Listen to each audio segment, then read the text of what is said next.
All right. 5 people you need on your survival squad during pregnancy. Hey y'all, I am Dr. Fatou Forna. I'm an OBGYN who works to keep pregnant women safe here in the US and around the world. So, like it or not, pregnancy feels like a war zone for Black women in the US. We have to fight to survive. So that said, we need a survival squad to help us to win this battle, because if you're going into the battle, you need your survival squad. So Black women, I want to talk about who you need to be on your team, who you need on your survival squad during a pregnancy, all right? Number one, you need your OBGYN. You need a good OBGYN, someone you like, someone you bond with, someone who listens to you, and someone who cares for you. If you have that, you are golden.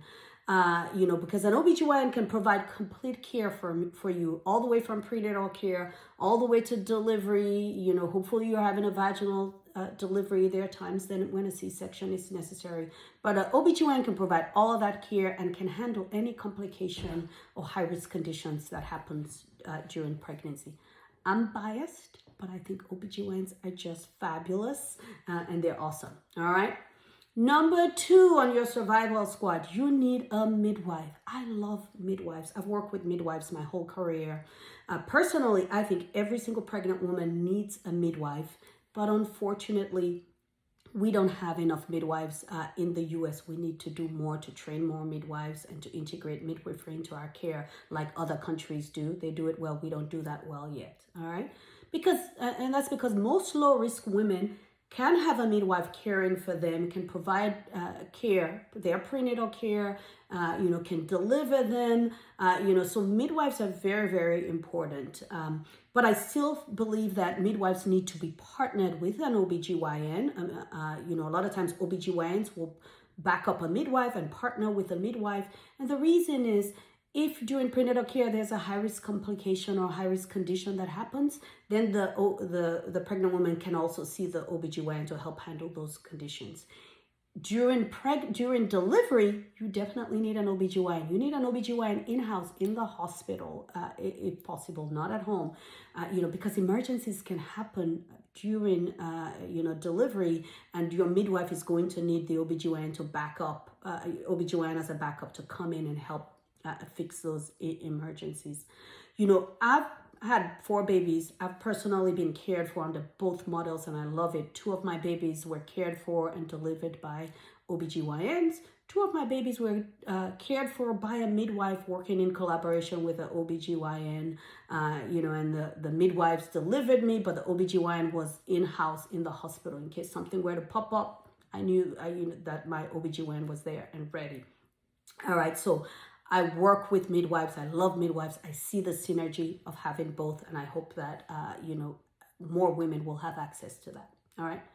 Number 3 on your survival squad, you need your delivery team, your labor and delivery nurse.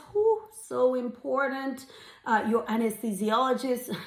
If you've ever needed an epidural, then you understand why, but they also keep you safe if an emergency were to happen. Your pediatrician, the people that are there for the baby, making sure your baby is okay, making sure you and your baby are safe. So your delivery team is critical. All right.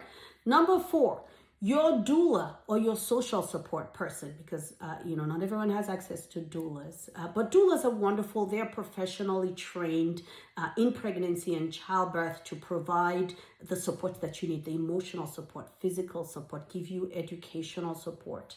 But if you can't have a doula, your spouse can be your support person, your partner, your mom, your bestie, your family, other family member, your friend. That person is your social support person. These people are important. I call them your snitches. They come with you to your doctor's appointments. They make sure you're doing the right thing. They watch you at home. They support you. They come back and report when you're not doing right. So I love my snitches. I love my doulas, the social support, family and friends. And these people are your knock if you buck person, because we're supposed to do right, but we don't always do right. And there are times where you're in the healthcare system and you need somebody to speak up for you and stand up for you. That's the person who's there to raise hell and fight for you if needed. So that person is a very, very important part of your survival squad. And then number 5, you are the most important part of your survival squad. You need to take care of yourself. You need to assemble your whole squad together. You need to do right. You need to give yourself permission to rest, to do what needs to be done to ensure we have a healthy mom and a healthy baby. So you are the most important person on your survival squad. So Black women, I want you to know your survival squad. I want you to be intentional about assembling them to care for you, because we need you to survive and thrive. All right.